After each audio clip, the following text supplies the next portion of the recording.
pessoal? Então vamos começar nosso encontro de hoje. Eu peço desculpa às pessoas se tiver alguma coisa que não saia como a gente planejou, porque na verdade é o primeiro encontro gravado que a gente faz. Tá? A gente vai falar um pouco sobre Bíblia hoje. A intenção nossa não é dar uma aula de Bíblia, coisa não é bem assim. Na verdade, a gente vai falar um pouquinho, algumas curiosidades, algumas dicas de como a gente possa manusear a Bíblia. Tá? Antes de tudo, para que a gente possa ter um encontro bem proveitoso, vamos pedir a Deus que nos ilumine, que nos dê entendimento, que o Espírito Santo possa nos guiar nesse encontro, nesses momentos que a gente vai falar. Vamos rezar então a oração do Espírito Santo, que ele possa nos abençoar e nos iluminar. Vinde, Espírito Santo, enchei os corações dos vossos fiéis e acendei neles o fogo do vosso amor. Enviai o vosso Espírito e tudo será criado, e renovareis a face da terra. Oremos. Ó Deus, que instruíste os corações dos vossos fiéis com a luz do Espírito Santo, fazei que apreciemos retamente todas as coisas, segundo o mesmo Espírito, por Cristo Senhor nosso. Amém. Só falando um pouquinho de mim, para quem não me conhece, eu trabalho mais com os adultos, né? Então, tem uma turma que está esperando a Crisma aí, e já faz algum tempo que eu não trabalho com adolescente. Mas vale, a mensagem vale para todos, tá? Afinal de contas, Bíblia não tem idade, só tem que você começar a trabalhar e pegar gosto por ler a Bíblia. Bom, então a gente vai começar pela Bíblia. Os meus amigos aqui querem que eu fique na frente da câmera, mas na verdade eu vou ficar de ladinho aqui e o PowerPoint vai falar por mim. Tá bom? Então, vamos falar um pouquinho sobre Bíblia hoje. Vamos falar um pouquinho sobre a história da Bíblia, algumas dicas de como ler a Bíblia, e a gente vai tentar falar um pouco e tirar algumas dúvidas. Depois, se tiver também, pode deixar as mensagens, ou comigo ou com qualquer um da equipe de catequese, que a gente vai tentar falar um pouco sobre isso também, esclarecer algumas dúvidas caso surjam. Tá bom? Então, na verdade, a Bíblia que a gente tem hoje, ela foi escrita em várias etapas. A Bíblia foi escrita por parte em diversas etapas. Começou a ser escrita mais ou menos 1250, no ano de 1250 a.C., no tempo de Moisés, quando o faraó Ramsés II governava o Egito. A última parte da Bíblia foi escrita no final da vida do evangelista apóstolo São João, o São João da Cruz, não o São João Batista, por volta do ano 100 depois de Cristo. Portanto, foram necessários 1350 anos para a Bíblia ser escrita. Então, como vocês veem, a Bíblia não é uma coisa que surgiu agora, que começou de Jesus para cá. Começou bem antes e que é um acumulado de história que gerou o que a gente tem hoje como a Bíblia. Aí vem a pergunta: como foi escrita a Bíblia? Vocês podem imaginar, naquela época, 1350 a.C., como é que se escreveu, como é que se guardou isso, né? Então, no tempo que a Bíblia foi escrita, não existia papel como hoje, muito menos as máquinas impressoras. A Bíblia foi escrita à mão, em diversos materiais, como cerâmica, papiro, pergaminho. A cerâmica é conhecida como a arte mais antiga da humanidade. O barro servia para fazer desde vasos até chapas das quais se escrevia. Muitos textos bíblicos foram escritos nesses tijolos. Tanto que vocês, quem vê a matéria de história, vê que hoje em dia tem muitos achados de barro que era naquela época. Então com a Bíblia não foi diferente. O papiro é uma planta originária do Egito, nascia e crescia espontaneamente às margens do rio Nilo, chegando até a altura de 4 metros. É uma árvore grande que eles cortavam e depois viravam tipo uma folha, né? Do Egito, o papiro passou para a Síria, Sicília, Palestina, onde foi escrita a Bíblia. Do papiro era feita uma espécie de folha de papel para nela se inscrever. Seu caminho será aberto em tiras, prensado, ainda úmido. O papiro era ainda usado na fabricação de cestos e barcos. Dizem que 300 mil anos antes de Cristo, os egípcios já escreviam no papiro. Tais folhas eram escritas de um lado e depois guardadas em rolos. Daí veio o nome da palavra Bíblia. Folha tirada do caule, do papiro, chamava Biblos. Biblos igual ao livro. Plural de Biblos é Bíblia. Bíblia, os livros ou coleção de livros, tá? A união de todos os livros virou a Bíblia. Eram livros que eram separados, depois juntos virou a Bíblia, como a gente vê hoje. Pergaminho era feito de couro curtido, de carneiro, começou a ser usado como papel na cidade de Pérgamo, pelo rei Ramsés II, 200 anos antes de Cristo. Pérgamo era uma importante cidade da Ásia Menor. Os egípcios, com inveja da grande importância da biblioteca de Pérgamo, não quiseram mais vender papiro para os moradores daquela cidade. Por isso, o rei de Pérgamo se viu obrigado a usar outro material para escrita, que foi a pele de ovelha. O pergaminho se espalhou rapidamente para outras regiões. Os pergaminhos, assim como as folhas de papiro, não eram encadernados no livro como fazemos hoje. Os antigos ligavam as folhas a outras e faziam os enrolos. Então aqui a gente tem duas imagens aí, só para vocês terem uma ideia do que era. Tá? Essa aqui é a árvore do papiro, né? E aí o outro lá é o pergaminho.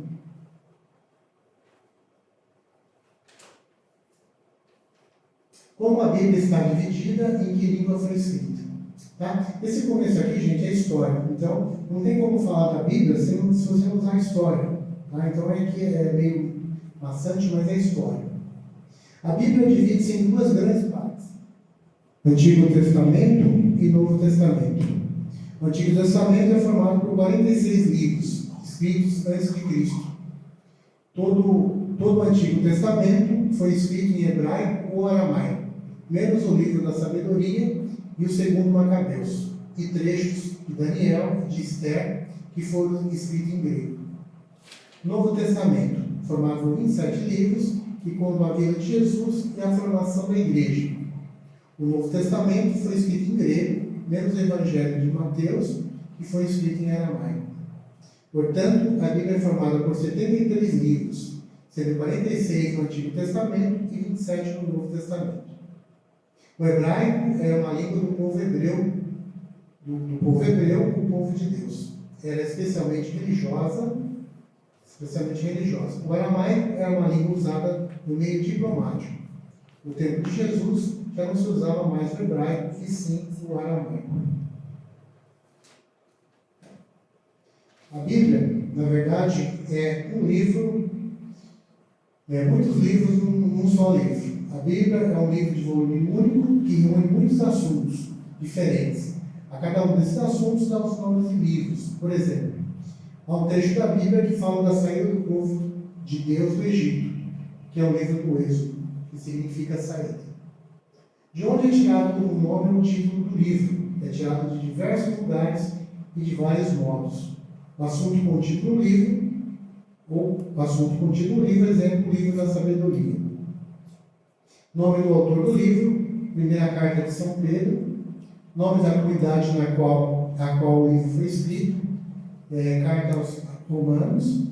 Nome do personagem central em torno do livro. Exemplo, o livro de Josué. Tá? Então, na verdade, o livro, ele as passagens da Bíblia é feita conforme o fato da época. Então você vê aqui que é o livro da sabedoria, a carta de Pedro, depois tem as cartas de Paulo. Tá?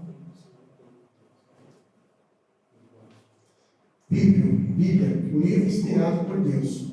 O autor principal da Bíblia é Deus. Os escritores sagrados, os homens, registram suas experiências de fé e de vida, inspirados por Deus. Antes desses livros serem registrados, tradição escrita, tais experiências eram passadas oralmente de geração em geração. Que aí se dá o nome de tradição oral. Aí a gente tem como explicar isso, porque como lá atrás, 1350 antes de Cristo, como é que se guardou essa história? Como é que se escreveu essa história? A gente vê alguns casos, por exemplo, de pessoas que nem sabiam escrever. Como é que se guardou isso? Aí vem a explicação, a tradição oral. Vocês podem até ter um exemplo prático disso na vida de vocês, por exemplo. As histórias que os avós contavam para os pais contam para os filhos, e aí vem até hoje. Mas está escrito em algum lugar? Não está. Mas é uma coisa que foi passada de pais para filhos e chegou até ao momento que foi escrito. Aí vocês podem dizer, mas se uma coisa que vem de tão longe, qual a certeza que isso aí é inteiramente verdadeiro? Aí vem a parte de baixo aqui. Toda escritura é inspirada por Deus. É útil para ensinar e para convencer, para corrigir e para educar na justiça, a fim de que o homem de Deus seja perfeito e preparado para as boas obras. Isso está no Novo Testamento, em 2 Timóteo, capítulo 3, versículos 16 a 17. Quando falamos em livros inspirados, entendemos aqueles livros que formam a Bíblia Sagrada.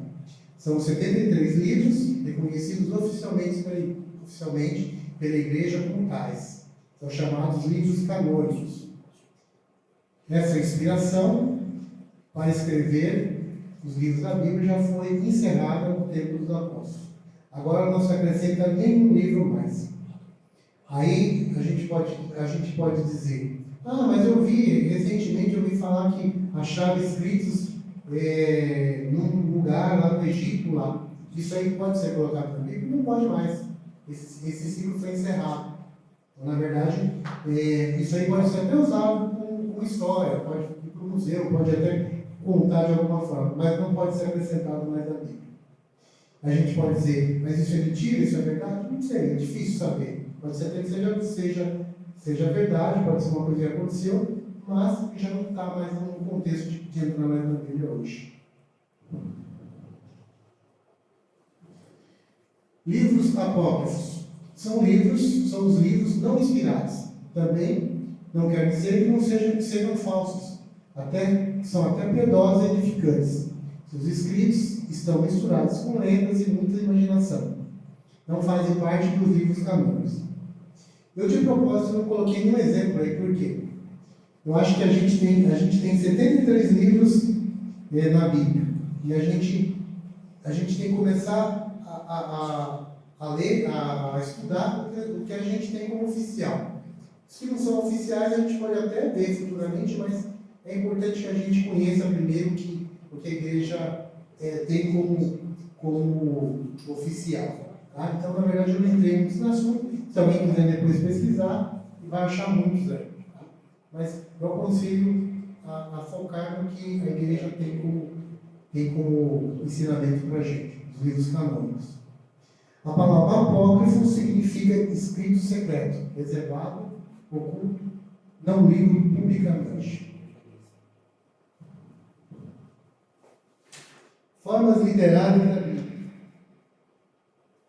Para entendermos qualquer tipo de livro da Bíblia, precisamos saber a que gênero literário pertence, ou seja, a forma de literatura usada para escrever. Forma literária é o conjunto de regras e expressões usadas para escrever tal tipo de livro. Os gêneros literários que se encontram na Bíblia são os seguintes: tratados religiosos, com aparência de narração histórica, apresentam verdades religiosas. Não podem ser entendidos como história propriamente dita. Exemplo, Gênesis. Se vocês forem ver Gênesis e falar assim, mas tem muita coisa lá que... Como é que alguém escreveu se o livro praticamente não existia? Então, justamente explica, né? Você não pode... a forma que ele está escrito, não pode levar a pé da letra, senão você vai botar em dúvida as verdades da Bíblia. Tá? Depois vem lá, história popular. É quando mistura um pouco de história verdadeira com elementos de fantasia. Trata-se de um modo de ensinar a religião. se eu não me engano, nessa parte aqui, nesse sentido, entra o livro de Jó. Jó entra nesse sentido da história popular. Depois tem histórias descritivas, possui uma finalidade religiosa, mas os personagens e os fatos não são todos verdadeiros, documentados pela história. Na verdade, são todos verdadeiros, documentados pela história.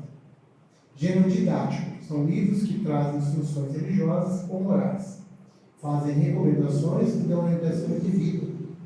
Gênero profético, apresentam a palavra de Deus através dos profetas, que adverte e repreende e encoraja o povo de Israel diante da realidade em que vive. Essa parte aqui são todas do Antigo Testamento. Aí tem o gênero apocalíptico, que é do Novo Testamento, são visões proféticas sobre a sorte do povo de Deus. Gênero poético, apresenta a palavra de Deus, a maneira de poesia, visando, portanto, de maior liberdade e recurso literário. Gênero jurídico, é a palavra de Deus apresentada sob a forma de lei e de modo de escrever. É um modo de escrever bem diferente daquele usado na poesia. Gênero epistolar. Epístola é uma palavra latina que significa carta. O gênero epistolar traz a palavra de Deus à maneira de cartas dirigidas em certas comunidades ou pessoas. Essa parte aqui dos significados do número da Bíblia, o Eugênio, eu tenho assistido as aulas do Eugênio também, eu tenho falado bastante nisso aqui. Mas como fazia parte do conteúdo aqui, só aproveitando, pessoal, na verdade esse material aqui, eu não achei na minha cabeça, não é um material que eu uso para a catequese adulta, é um material que foi tirado, uma apostila muito rica, que foi tirada lá do site Catequizar. Então, quem quiser ter muita informação de catequese, é www.catequizar.com.br.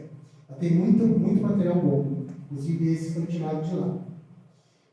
Na mentalidade dos povos antigos, os números tinham um sentido simbólico, muitas vezes significavam a qualidade e não quantidade. Os orientais não sabiam falar sem recorrer ao simbolismo dos números e dos provérbios assim. Assim, por exemplo, para dizer que uma pessoa era virtuosa e abençoada por Deus, a Bíblia diz que tal pessoa viveu uma grande soma de anos. Tá? Então, por isso que é interessante, quando você lê a Bíblia, você procurar interpretar, procurar conhecer a Bíblia, não? Do jeito que você lê, você começa a falar, você vai começar a falar besteira, uma coisa que não tem nada a ver. É interessante que vocês realmente conheçam bem a Bíblia, ou tentem conhecer pelo menos para você entender, tá? Porque tem muitos irmãos aí que leem a Bíblia do jeito que leem e interpretam e viram um caos. Tá? Os números ímpares eram sempre mais perfeitos do que os pares, pelo fato de serem mais facilmente divisíveis. Os números pares eram inferiores, pois davam a ideia de coisa fraca. Os números simbólicos eram mais frequentes na Bíblia. Os números simbólicos mais frequentes na Bíblia são 1, 3, 7, 10 e 12. O 10 e o 12 não são ímpares, mas tinham uma razão especial para entrar na lista dos números simbólicos. 1 era o número perfeito por excelência, por ser o primeiro ou origem dos outros números. 3 era o número perfeito por ser o primeiro composto de ímpar e por representar o triângulo, que é uma figura perfeita, com 3 faces iguais. 7, o mais significativo na linguagem bíblica, começa por isto. Deus fez o mundo em 7 dias. Isso está em Gênesis 1, 2, 1 a 2. Quando Pedro perguntou a Jesus se deveria perdoar o irmão 7 vezes, o Senhor respondeu: não te digo até 7, mas até 70 vezes 7.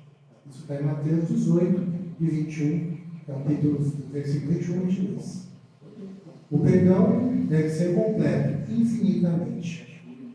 10 entrou na lista dos números perfeitos, apesar de não ser ímpares, porque 10 são os dedos das mãos. E essa era a maneira primitiva de se contar. 12 era um número simbólico, porque o ano dividia-se em 12 meses, indicava a plenitude e a perfeição. As tribos de Israel eram 12. Gênesis 35, 22 a 26.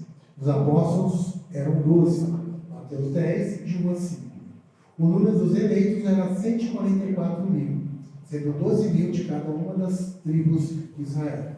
Isso está em Apocalipse 7, de 4 a 8. Nome de Deus na Bíblia. Hoje a gente tem muita controvérsia em relação a isso. É interessante até que a gente frise bem aqui. Tem alguns irmãos que chamam Deus de Jeová, de Javé. Então aqui a gente vai falar um pouquinho sobre isso. Na Bíblia encontramos certas expressões que designavam a pessoa divina. Eis as mais conhecidas. Elohim é o plural de El, o Senhor.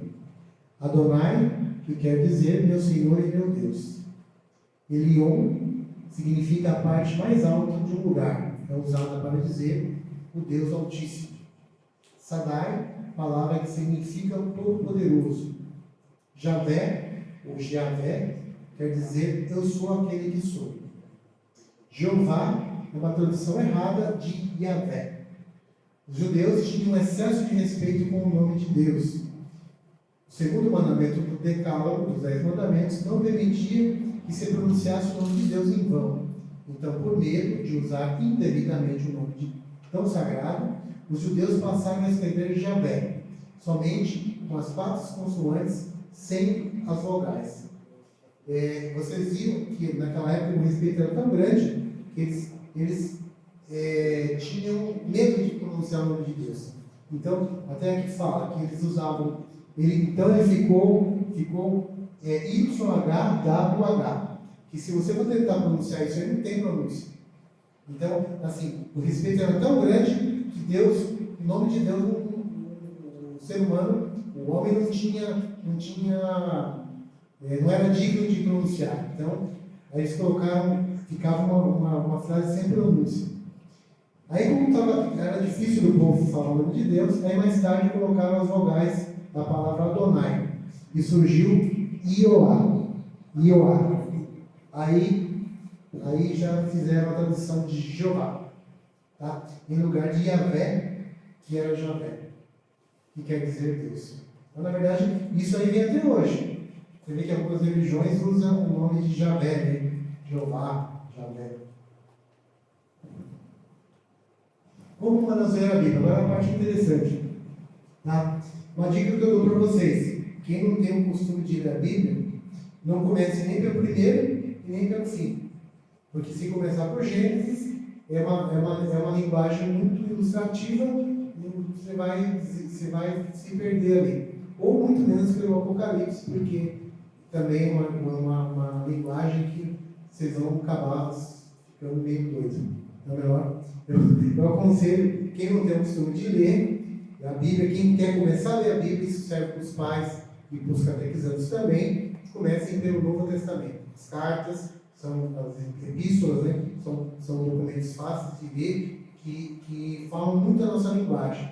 Então, comecem por ali. Uma dica também, não queiram, não vá na Bíblia como se estivesse com fome, no prato de comida. Você vai se encher e depois você não volta mais. Deguste aos poucos. Pegue um capítulo, lê algumas frases, lê alguns versículos, e assim você pega gosto pela leitura. Bom? Para manusear a Bíblia é necessário seguir alguns passos. Eu digo que assim, a gente tem 3 tipos de Bíblia aqui. Depois a gente vai falar um pouquinho sobre elas. Tem pessoas que falam assim: eu vou começar a ler, Deus está me mandando eu abrir a Bíblia num ponto. Vai abrir a Bíblia e achar. Eu acho que isso é um erro, porque assim, você tem que se direcionar. Eu quero um assunto legal, mas você procura esse assunto. Não vai na história de achar um assunto na Bíblia que você pode se decepcionar. Teve alguns casos que virou até piada, que o cara abriu lá e Deus mandou ele morrer e simplesmente não ordenou o que achou na Bíblia, naquela página que ele abriu.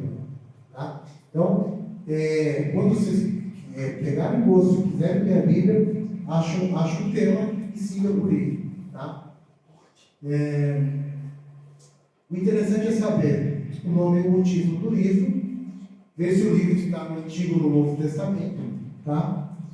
Oriente-se pelo índice, quando vocês forem achar algum título na Bíblia, não fica folhando, a não ser que você já tenha experiência. Vai no índice, eu quero João, por exemplo, vai no índice e vocês vão diretamente na página que vocês querem, tá bom? Verificar a abreviatura do livro, geralmente no início da Bíblia tem as abreviaturas e correspondente ao livro que vocês querem. O número do capítulo está sempre no tamanho grande, no início do capítulo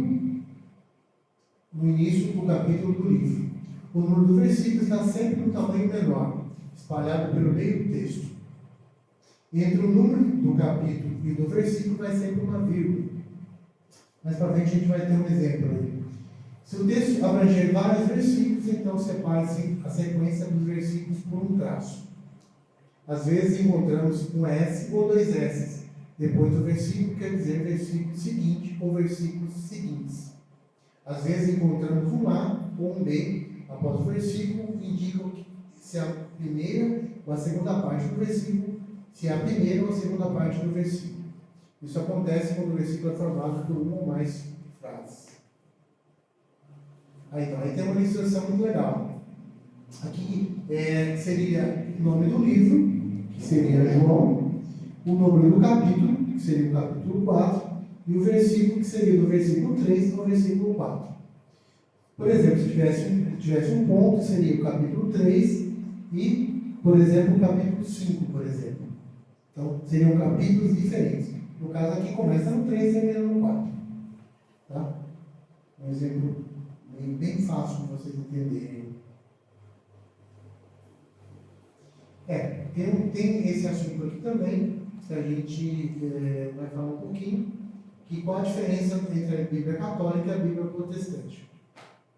Tem diferença, tá? Mas eu digo para vocês, se vocês depois de verem isso aí, vocês podem ver com calma, pode rever a aula e ver essas diferenças aí. Se por um acaso você tiver uma Bíblia protestante na sua casa e você não tiver uma Bíblia católica por enquanto, não precisa jogar fora. Simplesmente, o mais rápido possível, assim que for possível, adquirir uma Bíblia católica. Não é porque ela não tem essas passagens que todo o restante não é válido. Sim, mas essas passagens é importante para a nossa Bíblia completa com esses capítulos, com esses livros aí. Existe uma diferença quanto ao número de livros. No Novo Testamento, na Bíblia evangélica, e os nossos não são iguais. No Novo Testamento são iguais, no Antigo não são iguais. No Novo são 27, os dois são iguais, mas o Antigo Testamento da Bíblia evangélica ou protestante não possui 7 livros, que fazem parte da Bíblia católica. A Bíblia dos Evangelhos não possui o livro de Judite, Tobias, Sabedoria, Eclesiástico, Baruque. Inclusive, esse Eclesiástico é um livro muito bom de se ler. Quando eu procuro ler o Antigo Testamento, eu vou em Eclesiástico, um livro muito bom. Infelizmente, eles não têm esse livro. Baruque, 1 Macabeus, 2 Macabeus. Além disso, o livro de Daniel na Bíblia protestante não tem os capítulos 13 e 14. E os versículos 24 a 90, no capítulo 3. Não tem também os capítulos 11, não tem também os capítulos de 11 a 16 de Esther. Explicação. Os judeus eram radicalmente nacionalistas, por isso achavam que Deus só poderia inspirar os livros escritos na língua dos judeus, que era o hebraico e o aramaico. Achavam também que a palavra de Deus só poderia ser escrita dentro do território de Israel, até o tempo de Esdras. Quando os judeus começaram a se espalhar pelo mundo, logo após a destruição de Jerusalém, no ano 70 depois de Cristo, eles mesmos viram a necessidade de traduzir o livro sagrado para o grego, que era a língua mais universal daquela época. E nessa tradução foram incluídos esses 7 livros que estavam escritos em grego. Foi daí que surgiram as discussões dos fariseus que zelavam pela pureza e a conservação das escrituras sagradas não quiseram aceitar os 7 livros como inspirados por Deus. Isso não quer dizer que tanto uma quanto a outra não sejam verdadeiras. Todas as duas são palavras de Deus, como eu disse aí. Não precisa jogar fora, não. Simplesmente o mais rápido possível que possam adquirir uma Bíblia católica. Bom? Então, gente, era mais ou menos isso que a gente queria falar sobre a Bíblia. Tá? O importante, gente, é que a gente comece o hábito de se interessar pela Bíblia. A partir do momento que a gente começa a se interessar pela Bíblia, a começar a ler a Bíblia, vai puxando, até o momento que a gente não consiga viver sem ler pelo menos um trecho da Bíblia. Tá? Como eu falei, não queiram ler a Bíblia do começo ao fim. Leiam pequenos trechos, comecem pelo Novo Testamento, depois, quando vocês já tiverem pegado o gosto pela leitura, já entenderem o Novo Testamento, aí vocês comecem a ver o Antigo Testamento. Porque o Novo Testamento, na verdade, é o que foi anunciado lá atrás e se cumpriu no Novo Testamento. Então, não é errado você começar a ler a Bíblia de trás para frente, do Novo para o Antigo. Simplesmente vai ser uma forma de vocês entenderem melhor o que vocês estão lendo. Tá?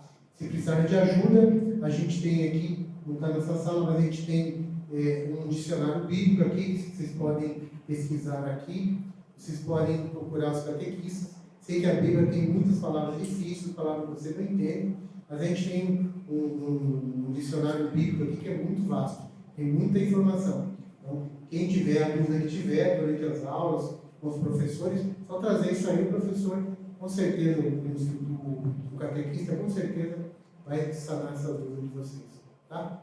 Espero que... É importante que vocês que acompanharam essas aulas tirem fotos e mandem para os seus catequistas. Vou pedir para os meus também, os meus também estão em fase de espera aí para o Crisma. Aproveito e já digo que, infelizmente, por enquanto a gente não tem essa data do Crisma ainda, mas se Deus quiser, a gente em breve vai ter e a gente vai poder concretizar. Digo também, como coordenação de cantar catequese, infelizmente esse ano vai ser um ano difícil para a catequese, porque a gente foi pego de surpresa, né? A gente está fazendo o que pode com a ajuda do Eugênio, do Guilherme, do pessoal aqui, os catequistas que estão fazendo as aulas dele também. Mas é difícil. Eu peço que os pais, que os catequizantes aproveitem o máximo, para que esse ano não passe em branco. A gente está pedindo a Deus, e peço a oração de todos aí, para que a gente possa começar em breve logo as nossas aulas presenciais, que a gente tinha um projeto muito bonito de fazer esse ano, da nova forma de evangelização de catequese, neocatecumenal. Mas infelizmente, devido à pandemia, a gente teve que adiar, a gente está levando da melhor forma possível. Tá bom? Fiquem com Deus e até a próxima, se Deus quiser.